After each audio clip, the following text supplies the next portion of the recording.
नमस्कार, hello and welcome. बहुत बहुत स्वागत है आप सभी का गुड न्यूज के एक और एपिसोड में। मैं हूं शहला निगार। आइए जल्दी से देखते हैं कि क्या कुछ है आज के इस प्रोग्राम की हाइलाइट्स। जल संरक्षण में उडुपी की मडामक्की पंचायत बनी मिसाल, तो गरीबी मुक्त गांव का सफल मॉडल पेश कर रही है मुद्राडी पंचायत।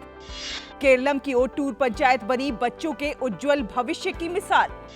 44 वर्षों से अभावग्रस्त बच्चों को शिक्षा दे रहे हैं रांची के डॉक्टर केपी डे सर। जैविक खाद में देश को आत्मनिर्भर बनाने के लिए सूरत के एक किसान की मुहिम। और खरपतवार से रोजगार, बाड़मेर की महिलाओं की नई उड़ान। तो प्रोग्राम की शुरुआत में चलिए सबसे पहले आपको लेकर चलते हैं पश्चिमी घाट की हरियाली के बीच बसे उडुपी के मुद्राडी पंचायत में, जिसे मिला है poverty free and enhanced livelihood का दर्जा। तो साथ ही आपको लेकर चलेंगे उडुपी के ही मडामक्की पंचायत में, जहां पर हर बूंद पानी को सहेजने की मुहिम बन गई जन आंदोलन।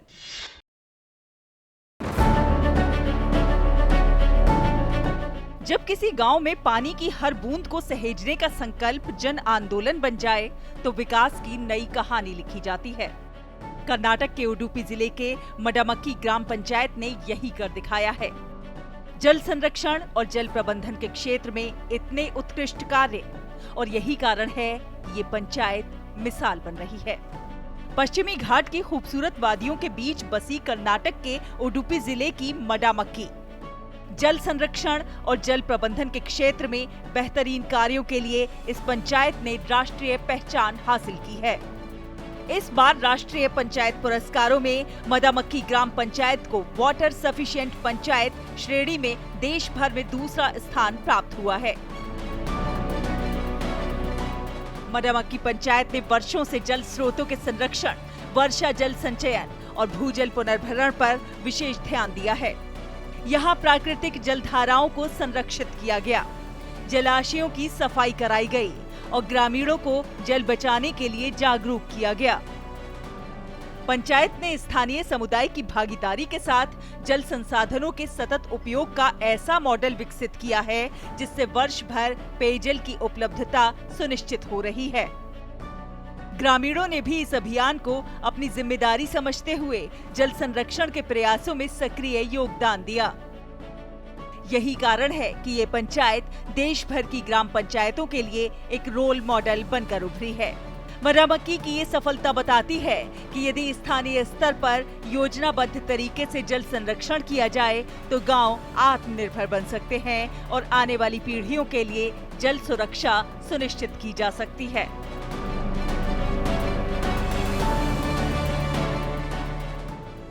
और अब आपको लेकर चलते हैं पश्चिमी घाट की हरियाली के बीच बसे उडुपी जिले के हेबरी तालुक के मुद्राडी ग्राम पंचायत में, जो आज पूरे कर्नाटक में चर्चा का विषय बना हुआ है।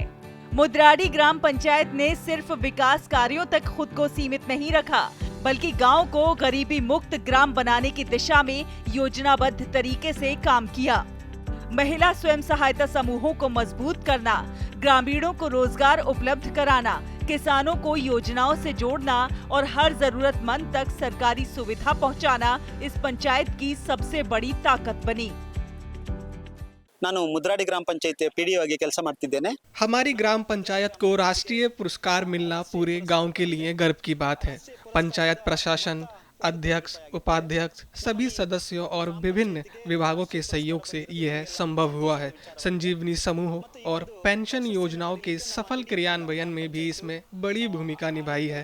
पंचायत क्षेत्र में हमने लगभग 100% पेंशन योजना लागू की है। मुद्राडी ग्राम पंचायत ने डिजिटल सेवाओं को भी प्राथमिकता दी है। विभिन्न सरकारी सेवाओं को ऑनलाइन माध्यम से लोगों तक पहुंचाकर पारदर्शिता और सुगमता बढ़ाई गई है। इससे ग्रामीणों का समय और संसाधन दोनों बच रहे हैं। ग्रामीण विकास, महिला सशक्तिकरण और गरीबी उन्मूलन के क्षेत्र में उत्कृष्ट काम करते हुए मुद्राडी ग्राम पंचायत ने poverty free and enhanced livelihood panchayat श्रेणी में राष्ट्रीय पुरस्कार अपने नाम किया है। ನಾನು LCRP हमारे ओम शक्ति संजीवनी महासंघ में कुल 52 समूह जुड़े हुए हैं। इनमें स्त्री शक्ति और संजीवनी समूह शामिल हैं। सरकार से मिले अनुदान के तहत करीब 30 लाख रुपए का लोन महिलाओं को दिया गया, जिससे वे स्वरोजगार शुरू कर आत्मनिर्भर जीवन जी रही हैं। कई समूहों की महिलाएं आज सफल व्यवसाय चला रही हैं। इस सफलता के पीछे संजीवनी योजना और महिला स्वयं सहायता समूहों की बड़ी भूमिका रही। गांव की महिलाओं को डेयरी, सिलाई, फूड प्रोसेसिंग, घरेलू उद्योग और छोटे व्यवसायों से जोड़ा गया। पंचायत की मदद से महिलाओं को बैंक लोन, प्रशिक्षण और बाजार उपलब्ध कराया गया, जिससे कई महिलाएं आज खुद का व्यवसाय चला रही हैं और परिवार की आर्थिक रीढ़ बन चुकी हैं। 2018 मैंने सिर्फ 300 रुपए की सब्जियां खरीदकर काम शुरू किया था। बाद में स्त्री शक्ति समूह और संजीवनी योजना से जुड़ी। वहां से मुझे 70,000 रुपए का लोन मिला। फिर बैंक से भी ऋण लिया और धीरे धीरे व्यापार बढ़ता गया। बाद में PMFI योजना के तहत 5 लाख रुपए का लोन लेकर शेड बनाया। आज मैं अच्छा व्यवसाय कर रही हूँ और आत्मनिर्भर बन चुकी हूँ। मुद्राडी ग्राम पंचायत की ये उपलब्धि सिर्फ एक पुरस्कार नहीं, बल्कि ग्रामीण विकास का एक मॉडल बनकर उभरी है। महिला सशक्तिकरण, रोजगार सृजन, पारदर्शी प्रशासन और योजनाओं के प्रभावी क्रियान्वयन के जरिए पंचायत ने साबित कर दिया है कि यदि इच्छा शक्ति और जन भागीदारी दोनों हो तो किसी भी गांव की तस्वीर बदली जा सकती है। गुड न्यूज जज्बा इंडिया के लिए कर्नाटक के उडुपी से ज्योति दफेदार की रिपोर्ट, DD न्यूज।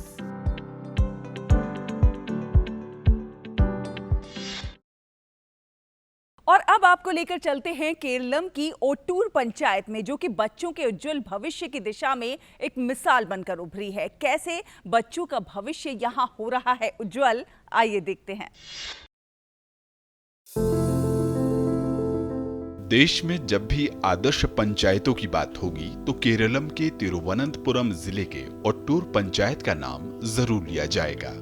बच्चों के समग्र विकास, शिक्षा, स्वास्थ्य और सुरक्षा को प्राथमिकता देने वाली इस पंचायत ने ऐसी कई पहल की हैं जो पूरे देश के लिए प्रेरणा बन गई हैं। इन्हीं प्रयासों के लिए ओट्टूर पंचायत को राष्ट्रीय स्तर पर देश की तीसरी सर्वश्रेष्ठ बाल हितैषी पंचायत का सम्मान मिला है। ओट्टूर पंचायत बच्चों के अनुकूल विकास मॉडल के लिए चर्चा का विषय बन चुकी है। यहाँ 17 आंगनवाड़ियाँ और 10 विद्यालय बच्चों के लिए आधुनिक सुविधाओं से सुसज्जित हैं। 6 महीने से लेकर 3 वर्ष तक के बच्चों के लिए विशेष शिक्षण मॉड्यूल तैयार किए गए हैं, जिनमें खेल खेल में सीखने पर जोर दिया जाता है। स्मार्ट आंगनवाड़ी और रचनात्मक कक्षाओं में बच्चों को केवल किताबों तक सीमित नहीं रखा जाता, बल्कि उन्हें व्यवहारिक तरीके से जीवन के शुरुआती पाठ सिखाए जाते हैं। यहाँ बच्चों की देखभाल और शिक्षा को लेकर एक अनूठी व्यवस्था बनाई गई है। हर सुबह स्वयं सेवक स्कूल और आंगनवाड़ियों की साफ सफाई सुनिश्चित करते हैं। कक्षाएं समाप्त होने के बाद शिक्षक घर घर जाकर अभिभावकों से संवाद करते हैं और बच्चों की प्रगति पर चर्चा करते हैं। पंचायत ने आधुनिक सुविधाओं से युक्त स्मार्ट आंगनवाड़ी विकसित की हैं।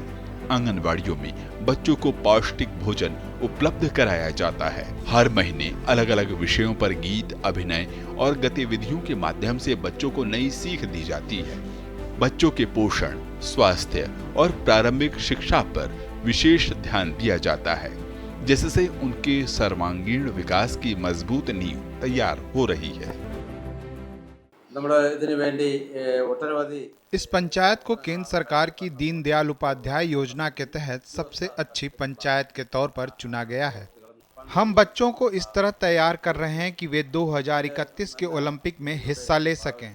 हम दूसरी खेल गतिविधियां भी करवाते हैं। हमारे स्कूलों में हमने वर्णकूडरम नाम की एक पहल शुरू की है। हाईटेक क्लासरूम की सुविधा दी जा रही है। सभी LP और UP स्कूलों में आधुनिक सुविधाएं हैं।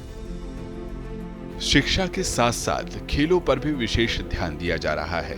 पंचायत में अत्याधुनिक इंडोर स्टेडियम बनाया गया है, जहां प्रशिक्षित कोच बच्चों को खेल प्रशिक्षण दे रहे हैं। लक्ष्य है कि आने वाले वर्षों में यहाँ के बच्चे राष्ट्रीय और अंतर्राष्ट्रीय स्तर पर अपनी पहचान बनाएं। वहीं स्कूलों में शुरू किया गया वर्णकूटारम मॉडल बच्चों को अनुभव आधारित शिक्षा प्रदान कर रहा है। हरित क्षेत्र, प्रयोगशालाएं और रचनात्मक शिक्षण पद्धति बच्चों की सीखने की प्रक्रिया को और रोचक बना रही है। साफ सोच, मजबूत योजना और बच्चों के भविष्य को केंद्र में रखकर किया गया काम कैसे बदलाव की नई इबारत लिख सकता है, इसकी मिसाल है अटूर पंचायत।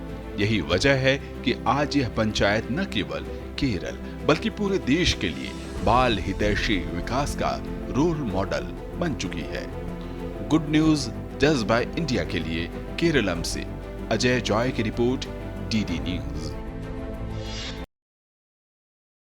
और अब आपको मिलवाते हैं रांची के ध्रुवा इलाके में रहने वाले डॉक्टर केपी डे से, जो कि केपी सर के नाम से मशहूर हैं। उन्होंने अभावों में जिंदगी जीने वाले बच्चों के लिए शिक्षा का एक ऐसा मंदिर खड़ा किया जहां पर शिक्षा बेची नहीं जाती बल्कि बांटी जाती है, और 44 वर्षों से उनका ये अभियान अनवरत जारी है।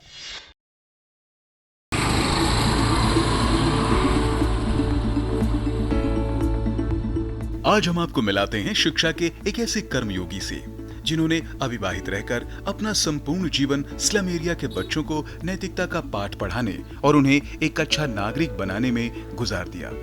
ये कर्मयोगी हैं डॉक्टर केपी डे, जो वर्ष 1982 में पश्चिम बंगाल से रांची घूमने आए, लेकिन फिर वो यहीं के होकर रह गए। घूमने के दौरान रांची के जगन्नाथ मंदिर के पास उन्होंने अभावग्रस्त बच्चों को देखा तो उनका हृदय द्रवित हो उठा। फिर उन्होंने यहीं रहकर इन बच्चों के भविष्य को संवारने का बीड़ा उठाया। एक पेड़ के नीचे 4 बच्चों से शुरू हुआ यह गुरुकुल का सफर आज 700 से अधिक बच्चों तक पहुंच चुका है। जगन्नाथपुर का बस्ती का स्थिति देख के और मेरा याद आया अफ्रीका का जंगल का स्थिति से भी यहाँ का रहन सहन बदतर है। तो मेरा मन उद्दलित हुआ और मैंने उसी समर्पण किए जय मैं इस बस्ती में रहूंगा और जो भी मुझसे संभव पड़े करूंगा। शिक्षा की अलग जगाने की यज्ञ से धीरे धीरे डॉक्टर केपी डे की पहचान केपी सर के रूप में हो गई। आज इस पवित्र यज्ञ में 35 से अधिक सेवादार जुड़े हैं। यहाँ काम करने वाले शिक्षकों की कोई निश्चित तनख्वाह नहीं है। जो कुछ सहयोग मिलता है वह आपस में बांट लिया जाता है। पिछले 10 वर्षों से यहाँ पढ़ा रही आस्था सिन्हा इसे नौकरी नहीं बल्कि ईश्वरीय सेवा मानती हैं। हमारा जो पर्सपेक्टिव है मेनली वो है हमारा कि बच्चों को अच्छे से अच्छा एजुकेशन देना। हम लोग यहाँ अच्छे पेमेंट, अच्छे सैलरी के लिए नहीं आते हैं। हम लोग का मेन मकसद है कि हम लोग सेवा भावना से आते हैं, बच्चों को अच्छा पढ़ाई दे सके ताकि इन लोग फ्यूचर में हमारा कुछ याद कर सके कि हाँ ये टीचर थी तो हम लोग को अच्छा एजुकेशन देती थी, ये स्कूल था।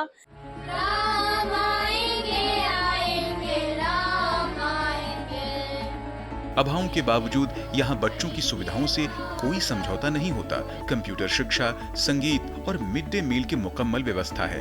यहाँ के बच्चों का आत्मविश्वास और उनकी प्रतिभा किसी भी बड़े स्कूल के छात्रों को टक्कर दे सकती है।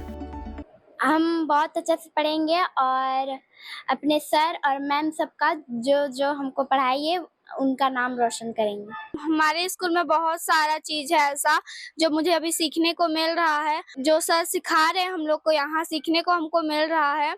मैं चाहती हूँ आगे जाके मैं वही चीज कर सकूं जो यहाँ सिखाया जा रही है स्कूल में। मुझे ये स्कूल बहुत पसंद है। इतना ही नहीं, इस शिक्षा के आंदोलन में समाज के प्रबुद्ध नागरिक भी अपनी भूमिका निभा रहे हैं। HEC के रिटायर्ड DGM राजीव कुमार झा ने जहां लाइब्रेरी की जिम्मेदारी संभाली है, वहीं डॉक्टर आलोक कुमार जैसे चिकित्सक निःशुल्क सेवा दे रहे हैं। यहाँ आते हैं, बच्चों को पढ़ाते भी हैं, कोचिंग के रूप में पढ़ाते हैं। जो यहाँ तक तो 5 क्लास तक ही यहाँ पे स्कूल में है, लेकिन उसके बाद जो बच्चे दूसरे जगह एडमिशन लेते हैं उनको कुछ प्रॉब्लम रहता है तो मैं बताता हूँ, गाइड करता हूँ। डॉक्टर केपी डे का जुनून और जिद इस स्तर का है कि वो होम्योपैथी के प्रैक्टिस से होने वाली आमदनी को भी इन बच्चों का भविष्य संवारने में समर्पित कर देते हैं। केपी सर का अभावग्रस्त बच्चों को शिक्षा देने का यह महायज्ञ हर दिन नई उम्मीदों को जन्म देता है। यह साबित करता है कि अगर नियत साफ हो और इरादा मजबूत हो तो एक अकेला व्यक्ति भी कई बेरोशन जिंदगियों में उजियारा भर सकता है। गुड न्यूज जज्बा इंडिया के लिए रांची से अवधेश गौतम के साथ दिवाकर कुमार की रिपोर्ट, डीडी न्यूज।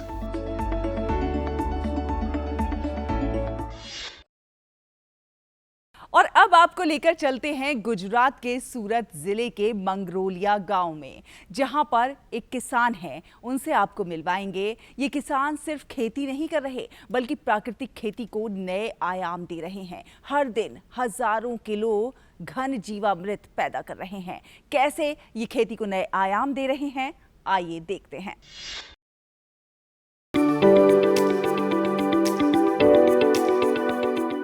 जब गुजरात के सूरत जिले में तापमान 44 डिग्री सेल्सियस से ऊपर पहुंच जाता है तो भीषण गर्मी के कारण अधिकांश खेत सुनसान हो जाते हैं। लेकिन मंगरोलिया गांव में ऐसा नहीं होता।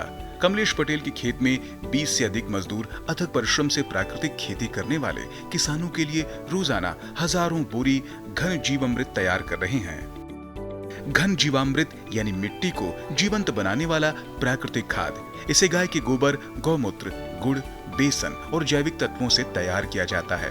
ये मिट्टी में सूक्ष्म जीवों की संख्या बढ़ाता है, जमीन की उर्वरता सुधारता है और फसलों को प्राकृतिक तरीके से पोषण देता है।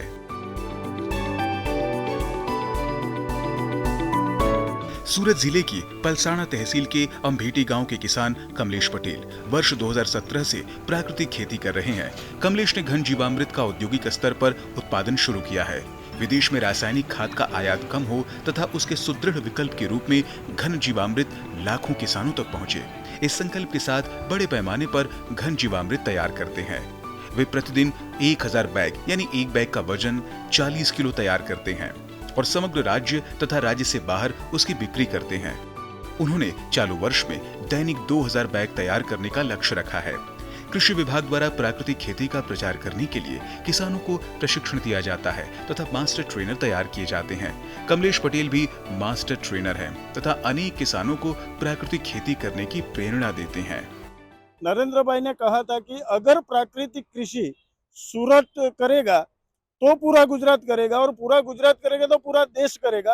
प्राकृतिक कृषि करने में हमें जो अनेरा आनंद मिल रहा है वो कुछ अलग ही है, क्योंकि आज तक जो रासायनिक खेती हमने की थी उसमें हमारी जेब में कुछ बचता नहीं था, मगर जब से ये हम प्राकृतिक कृषि करने लगे हैं तब से लेके आज तक हम खुद आत्मनिर्भर की ओर बढ़ रहे हैं और हमारी आय इतनी बड़ी है कि हम कर्जे से बाहर निकल चुके हैं। दरअसल वर्ष 2017 में कमलेश पटेल को गन्ने की खेती में प्राकृतिक खेती से उत्तम परिणाम प्राप्त हुए। गन्ने का प्रति बीघा उत्पादन 45 टन हुआ। यह चमत्कार देखकर गांव के किसानों ने भी इस पद्धति को अपनाने की तैयारी दर्शाई। लेकिन उनके पास जीवामृत व घन जीवामृत नहीं था। वे इन्हें बनाने के झंझट में पड़ना नहीं चाहते थे। इसलिए किसानों ने कमलेश पटेल को इन दोनों उर्वरकों का बड़े पैमाने पर उत्पादन करने की प्रेरणा दी और कमलेश पटेल ने जीवामृत तथा घन जीवामृत का बड़े पैमाने पर उत्पादन शुरू किया। गुजरात सरकार ने उनकी आर्थिक सहायता भी की। वे घन जीवामृत 6 रुपए प्रति किलो तथा जीवामृत 5 रुपए प्रति लीटर की दर से बेचते हैं। जो काम देखने में सामान्य कृषि कार्य जैसा लगता है, वास्तव में वह एक बड़े मिशन का मूल मंत्र है जो भारत को उर्वरकों के मामले में आत्मनिर्भर बनाने में मदद कर रहा है। राज्य में हाल में 8 लाख से अधिक किसानों ने रासायनिक खाद को त्याग कर संपूर्ण प्राकृतिक खेती की ओर मुड़े हैं। 5.5 हेक्टेयर से अधिक जमीन में प्राकृतिक खेती हो रही है। प्राकृतिक खेती का दायरा बढ़ने से रासायनिक खाद के विकल्प के रूप में जीवामृत तथा घन जीवामृत का उपयोग होता है और उसकी मांग लगातार बढ़ रही है। रासायनिक खाद की आपूर्ति अगर हम कर सकते हैं तो वो गाय के गोबर से निर्मित घन जीवामृत से ही कर सकते हैं और घन जीवामृत से किसानों को, जमीनों को इतना फायदा होने वाला है कि आने वाले समय में हम शायद ऐसा लगता है कि अगर इसी गति से बढ़ावा दिया गया प्राकृतिक कृषि को तो आने वाले दिनों में हमें रासायनिक खाद की जरूरत ही नहीं पड़ेगी। यह मिट्टी की उर्वरता में सुधार करता है, सूक्ष्म जीवों की गतिविधि को बढ़ाता है, पोषक तत्वों को प्राकृतिक रूप से समृद्ध करता है और भूमि को नुकसान पहुंचाए बिना फसल उत्पादकता को बढ़ाता है। जहां रसायन मिट्टी को कमजोर करते हैं, वहीं यह जैविक उर्वरक उसमें नई जान डालते हैं। और इसीलिए राज्य सरकार के कृषि विभाग द्वारा जीवामृत बनाने के लिए उन्हें बायो रिसोर्स सेंटर यानी BRC के लिए सब्सिडी दी जाती है। कृषि विभाग ने घन जीवामृत बनाने के लिए भी आर्थिक सहायता की है। सबसे खास बात यह है कि इस पहल से किसानों की खेती की लागत कम हो रही है, रासायनिक खाद पर निर्भरता घट रही है और खेती की मिट्टी फिर से उपजाऊ बन रही है। यहाँ सिर्फ खाद नहीं बनती, बल्कि किसानों को प्राकृतिक खेती की ट्रेनिंग भी दी जाती है। उन्हें बताया जाता है कि कैसे कम खर्च में ज्यादा टिकाऊ और जहरीले रसायनों से मुक्त खेती की जा सकती है। कमलेश पटेल की कहानी बानगी है इस बात की कि कैसे एक किसान का दृढ़ संकल्प पूरे राष्ट्र को मजबूत कर सकता है। गुड न्यूज जज्बा इंडिया के लिए गुजरात की सूरत से लोपा दरबार की रिपोर्ट, DD न्यूज।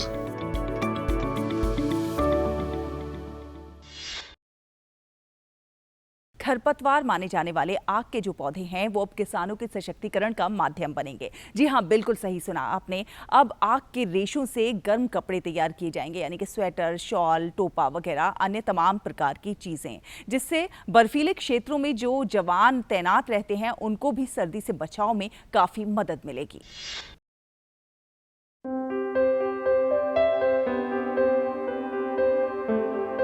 आग के पौधे को आमतौर पर लोग खरपतवार काट देते अथवा उखाड़कर फेंक देते थे। सरहदी बाड़मेर जिले में वही आग का पौधा अब किसानों और ग्रामीण महिलाओं की आमदनी का नया जरिया बन गया है। उत्तर भारत वस्त्र मंत्रालय अनुसंधान संघ और रूमा देवी फाउंडेशन की तरफ से एक अनोखी और सराहनीय पहल की गई है। अब आग किसान परिवारों और ग्रामीण महिलाओं के लिए एक स्थायी रोजगार का जरिया बन गया है। आग का पौधा प्राकृतिक रेशा का स्रोत है।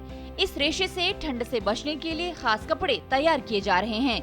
ये कपड़े -50 की डिग्री के कड़ाके की ठंड में भी शरीर को गर्म रखेगी।